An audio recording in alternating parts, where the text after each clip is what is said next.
Friends, तर तुमचं स्वागत आहे एका आपल्या नवीन व्हिडिओमध्ये। आणि आज नवीन व्हिडिओ हा कशाचा येणार आहे तो तुम्ही पाहाच। आज आमच्या इथे आज ब्रह्मकमळचं फुल आलेलं आहे आणि आम्ही त्याची आता पूजा करणार आहे। रात्रीच्या 12 वाजता आम्ही पूजा करणार आहे आणि आमची त्याचीच तयारी चालू आहे आता की काय करायचं, रांगोळी वगैरे काढणार आहे आम्ही, छान डेकोरेशन वगैरे करणार आहे।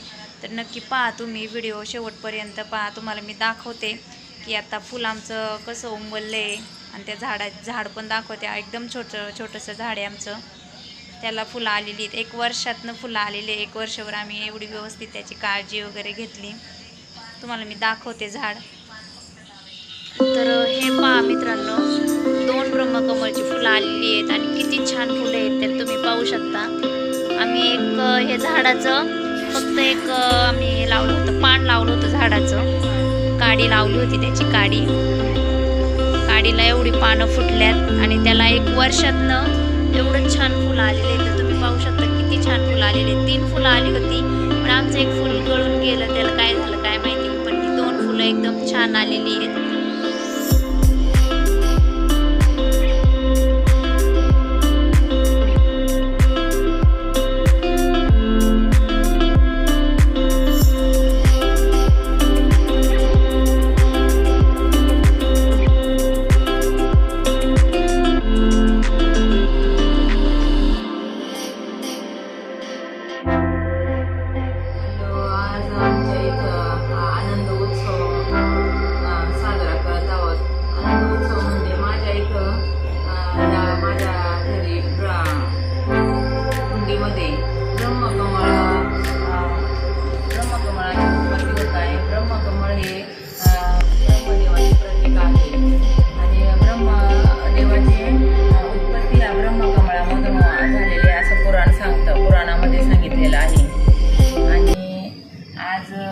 आम्ही सर्व माझं कुटुंब आम्ही हे ब्रह्मकमळाची पूजा करत आहोत।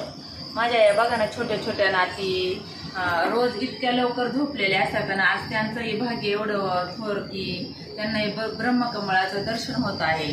दर्शन करायचं, त्यांना सांगितलं की आपल्याला बाप्पाची आरती करायची, पूजा करायची, तर त्या बघा ना कशा बसल्यात, झोपल्या नाही, काय नाही, जाग्या राहिल्यात। म्हणजे किती त्यांचं भाग्य मग समजायचं की त्यांना आज ब्रह्मकमळाचं इतक्या लहान वयामध्ये ब्रह्मकमळाचं दर्शन होत आहे। माझ्या मिस्टरांचा आज बड्डे, तर त्यांचं पण आज बड्डेच्या दिवशीच नेमकं हे ब्रह्मकमळाचे उत्पन्न झालेलं आहे, म्हणजे फुललेलं आहे। तर त्यांचं एक भाग्य की आम्ही जोडीने बसलो आहोत ब्रह्मकमळाची पूजा करण्यासाठी। ब्रह्मकमळाची प्रथम आम्ही पूजा करत आहोत माझं सर्व कुटुंब आणि नंतर आम्ही आरती घेणार आहोत सर्व सामुदायिक। आणि नंतर माझ्या घरामध्ये शिवलिंग आहे, मी त्या शिवलिंगाला हे ब्रह्मकमळ अर्पण करणार आहे।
हलक्या हाताने फिरवायचं, लय जोरात नाही करायचं.